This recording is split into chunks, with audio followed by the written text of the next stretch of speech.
In the ancient city of Varanasi, 5 devoted ascetics led an austere and disciplined life, fervently seeking liberation from the cycle of suffering. They believed that extreme self-mortification and severe penances were the path to ultimate enlightenment. Their leader, Siddhartha Gautama, had joined them in their rigorous practices, hoping to find the answers to life's deepest questions. For years, the 5 ascetics endured hardships, fasting, and severe self-denial, believing that by transcending the physical body and its desires, they could attain spiritual liberation. They saw the body as a hindrance and sought to discipline it through intense austerities. Despite their unwavering dedication, the ascetics found themselves exhausted and disillusioned, unable to achieve the enlightenment they sought. One day, they witnessed Siddhartha Gautama break his rigorous fast and eat a simple meal offered by a kind villager.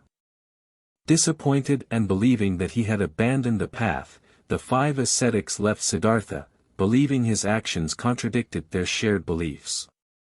Alone and determined, Siddhartha continued his spiritual quest, recognizing that neither indulgence nor self-mortification held the key to enlightenment. He realized the futility of such extremes and embraced a new understanding, the middle way. The middle way advocated finding a balance between self-indulgence and self-mortification.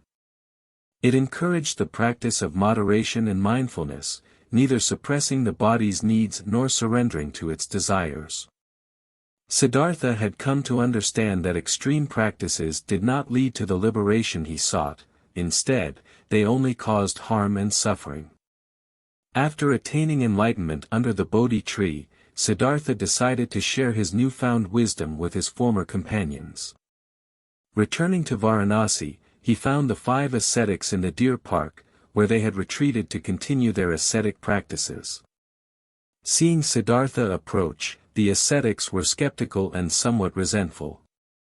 Yet, they could not deny the newfound radiance and serenity that emanated from him. Curious, they listened as Siddhartha expounded on the middle way, the balanced and moderate path that had led him to enlightenment. As Siddhartha spoke, the ascetics were deeply moved by the sincerity and wisdom of his words.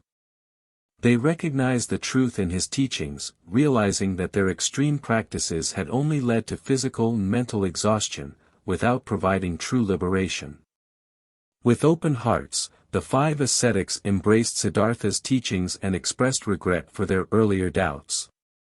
They chose to follow the Buddha, acknowledging the value of the middle way and its potential to lead them towards spiritual awakening. Together, the Buddha and his 5 ascetic companions began spreading the teachings of the middle way to all who sought liberation from suffering. As they journeyed through villages and cities, the Buddha's compassionate guidance and the transformative power of the middle way touched the lives of countless beings. The story of the 5 ascetics emphasizes the profound importance of balance and moderation in spiritual practice. It teaches that extremes, whether indulgence or self-mortification, can hinder the path to enlightenment. True liberation comes from understanding the middle way, the harmony of mind, body, and spirit. In contemporary times, the story of the 5 ascetics serves as a timeless reminder of the significance of finding balance in all aspects of life. In our fast-paced and materialistic world, we may be tempted to pursue excessive pleasures or push ourselves to the brink of exhaustion in pursuit of success or spiritual growth. Yet, the wisdom of the middle way reminds us that true fulfillment lies in finding a harmonious and balanced approach to life. Moreover, the story highlights the transformative power of wisdom and self-reflection. The Buddha's realization of the limitations of extreme practices led him to embrace a more balanced and compassionate path. Through introspection and discernment, we too can discover the areas in our lives where we might be veering towards extremes and cultivate a more moderate and mindful approach. The middle way is not merely a physical discipline but an attitude of mind that encourages us to cultivate mindfulness and self-awareness. It invites us to observe our thoughts, emotions, and actions with non-judgmental awareness, enabling us to respond to life's challenges with wisdom and equanimity. In conclusion, the story of the Five Ascetics illustrates the transformative power of embracing the middle way, the path of balance and moderation.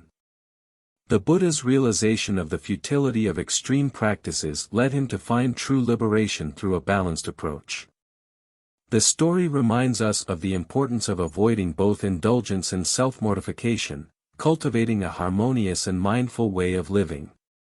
By embracing the teachings of the middle way, we can navigate through life's complexities with wisdom and compassion, fostering inner peace and spiritual growth. Just as the Buddha's wisdom guided the Five Ascetics towards liberation, may we too be inspired to tread the path of balance, finding profound fulfillment and transformation in the process.